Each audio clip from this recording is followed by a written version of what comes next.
Olá, queridos alunos, tudo bem com vocês? Espero que sim.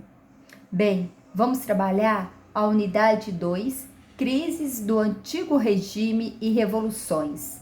Tema 1, o Antigo Regime na França, páginas 6 a 9.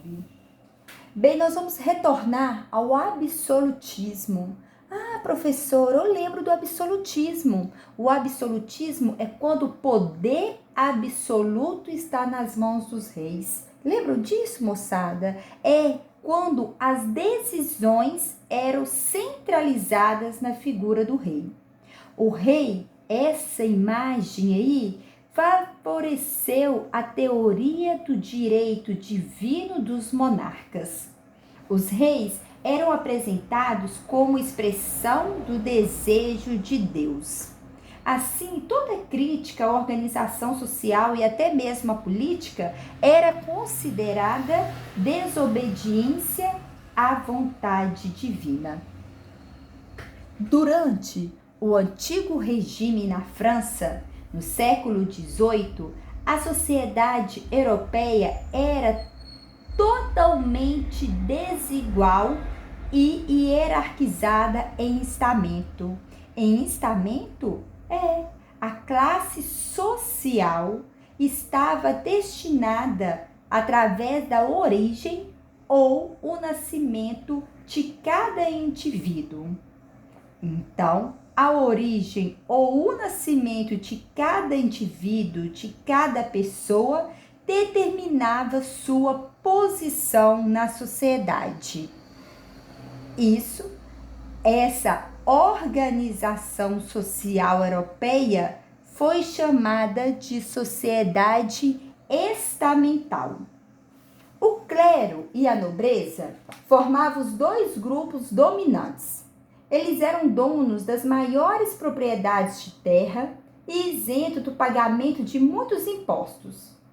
E o restante da população compunha o chamado terceiro estado, que era formado basicamente por camponeses, trabalhadores urbanos, burgueses. Esse grupo aí, o terceiro estado, ele não tinha acesso nenhum aos postos de comando e eles pagavam altos impostos. Uma pessoa, ela poderia até mesmo, sendo nobre, enriquecer, mas dificilmente ela teria acesso aos privilégios reservados à nobreza. E por falar em nobreza, nós não podemos deixar de falar do exemplo máximo de rei absolutista, que foi o monarca francês Luís XIV. Ele governou de 1643 até a sua morte em 1715. Luís XIV, ele soube tanto articular mesmo, sabe, esse sistema de poder com caráter sagrado, que ele, auto-intitulado Rei Sol, ele identificava-se como deuses gregos, romanos, e até mesmo ele foi comparado à figura de Cristo. Então, dessa forma, Luís XIV, ele fazia vigorar a teoria do direito divino, defendendo sua posição como escolhido de Deus. Esse momento, ele fazia com que a dimensão divina do seu poder servia para que ele pudesse cada vez mais expandi-lo. A economia da França, nesse período, enriquecia por meio de acúmulo de metais preciosos, o que foi chamado de metalismo. A partir desse momento, eles também adotavam a exclusividade, o monopólio sobre a atividade comercial desenvolvida em suas colônias, sobretudo nas colônias americanas. Toda essa prática aí foi chamada mais tarde de mercantilismo. Havia uma sociedade extremamente desigual na França. A França era o segundo reino mais populoso da Europa no final do século XVIII. E a população dividia-se em 3 estamentos. O primeiro estamento ou estado era composto pelo clero.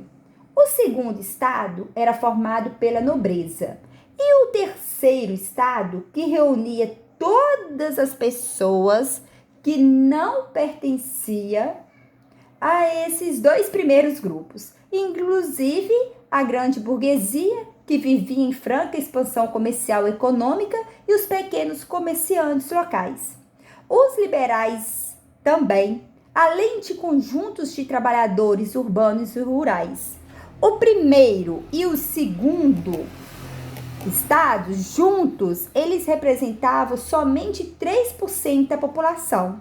Eles pagavam pouquíssimos impostos e tinham acesso aos principais cargos da administração pública. Já o terceiro estado, ele pagava altos impostos e era responsável por boa parte da produção.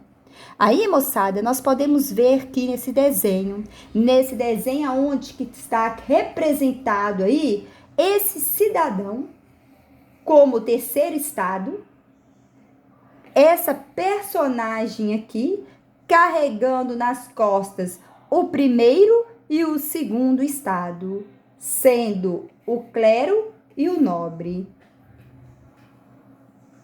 Agora é a sua vez. Faça os exercícios da página 8, 10 e 11.